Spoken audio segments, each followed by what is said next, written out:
வணக்கம். Welcome to Veluvel's kitchen. இன்றைக்கி கருவாட்டு குழம்பு எப்படி பண்ணுறதுன்னு என்னுடைய ஸ்டைலில் செஞ்சு காமிச்சிருக்கேன். இது ரொம்பவே சூப்பராக இருக்குங்க. நீங்களும் ஒரு முறை இந்த மாதிரி ட்ரை பண்ணி பார்த்துட்டு எப்படி இருந்ததுன்னு எனக்கு கமெண்ட்டில் சொல்லுங்கள். பிடிச்சிருந்தால் லைக் பண்ணுங்கள்.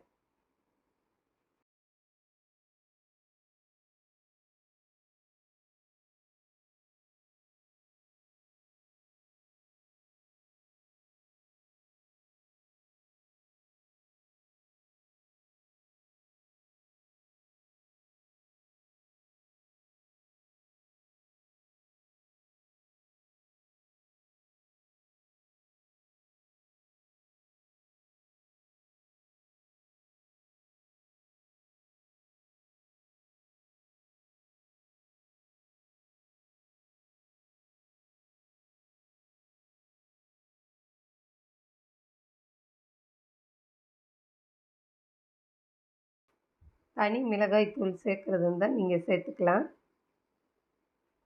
மிளகாய்த்தூள், தனியாத்தூள் சேர்த்துக்கலாம். மஞ்சத்தூள் அரை டீஸ்பூன் சேர்த்துக்கிறேன். உப்பு கொஞ்சமாக முதல்ல சேர்த்துக்கிறேன். அதுக்கப்புறமா பார்த்துட்டு சேர்த்துக்கலாம். தண்ணி தேவையான அளவு சேர்த்துக்கிறேன். சேர்த்து எல்லாத்தையும் நல்லா கலந்து விட்டுக்கலாம்.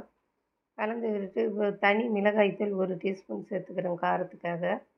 கொஞ்சம் காரம் அதிகமாக வேணும்னா இந்த தனி மிளகாய்த்தூள் சேர்த்துக்கலாம். குழம்பு மிளகாய்த்தூளில் காரம் அதிகமாக இருக்காது.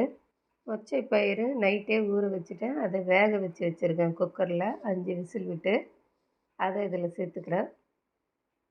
சேர்த்து எல்லாத்தையும் நல்லா கலந்து விட்டுட்டு இப்போ குழம்பு கொதிக்க விடணும். இது கிராமத்து ஸ்டைலில் நான் வைக்கிறேன் இந்த குழம்பு. இது ரொம்பவே நல்லா இருக்குங்க. நீங்களும் ஒரு முறை ட்ரை பண்ணி பாருங்கள். பாத்திரம் சின்னதாக இருந்ததுனால வேறு பாத்திரத்துக்கு மாற்றிட்டேன். குழம்பு நல்லா கொதிச்சிருச்சு. காயெல்லாம் வெந்துருச்சான்னு பார்க்கலாம். காய் வெந்த பிறகு தான் புளி சேர்க்கணும். நம்ம புளி தண்ணி கரைச்சி வச்சுருக்கேன். இப்போ உருளைக்கிழங்கு வெந்துருச்சான்னு பார்க்கலாம். உருளைக்கிழங்கு வெந்துருச்சு.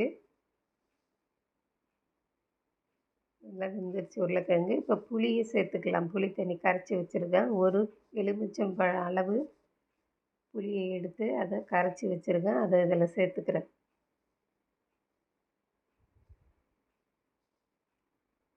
சேர்த்துட்டு அதுலேயே கருவாடையும் சேர்த்துக்கலாம். நம்ம வாழை கருவாடு எடுத்துருக்கேங்க. உங்கள்கிட்ட எந்த கருவாடு இருந்தாலும் சேர்த்து குழம்பு வைக்கலாம். 2 வாழை கருவாடு க்ளீன் பண்ணி வச்சுருக்கேன். அதை சேர்த்துக்கிறேன். குழம்பு கருவாடுன்னு இருக்கும். அதை கூட நீங்கள் சேர்த்து செய்யலாம். என்கிட்ட இந்த கருவாடு தான் இருந்தது. இதுவும் நல்லா தான் இருக்கும் டேஸ்ட்டு. புளி சேர்த்த பிறகு கருவாடை செய்யுங்க. அப்போ தான் கருவாடு உடையாமல் இருக்கும். நீங்கள் முன்னாடியே கருவாடை சேர்த்துட்டிங்கன்னா புளி சேர்க்குறதுக்கு முன்னாடி கருவாடெல்லாம் குழஞ்சி போயிடும். இந்த மாதிரி புளி சேர்த்த பிறகு கருவாடை சேருங்க. நல்லா குழம்பு கொதிச்சிருச்சு. உப்பு இருக்குதான்னு பார்க்கலாம். உப்பு நான் கொஞ்சமாக தான் சேர்த்தேன். கருவாட்டிலையும் உப்பு இருக்கும் இல்லையா, அதனால் கொஞ்சமாக சேர்த்துட்டு கடைசியாக உப்பு பார்த்துட்டு சேர்த்துக்கோங்க. இப்போ குழம்பு கொதிச்சதுனால தாளிச்சிக்கலாம். கடைசியாக தாளிப்பு போட்டால் நல்லாயிருக்கும்.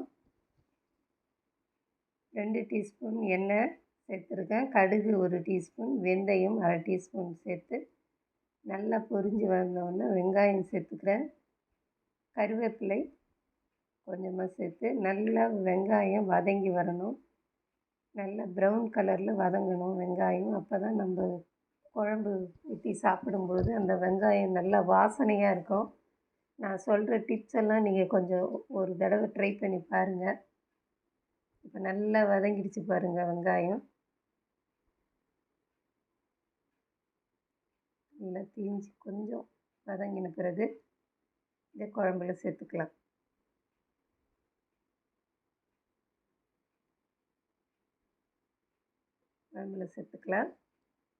குழம்பு தாளித்து வச்சு ஒரு 5 நிமிஷம் நல்லா கொதிக்க விடுங்க.